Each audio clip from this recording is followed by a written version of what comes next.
Jag heter Emil och arbetar på Peter Sotare. Vi får många frågor om ventilation och radon.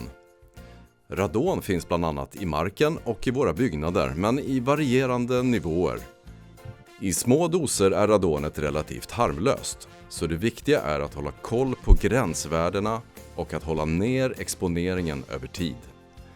I flerbostadshus, offentliga miljöer och på arbetsplatser ställs krav på att ha koll på radonvärdena. Det finns också riktlinjer för hur ofta man bör mäta. Radon mäter man höst- och vintertid under 2 månader med radonpuckar.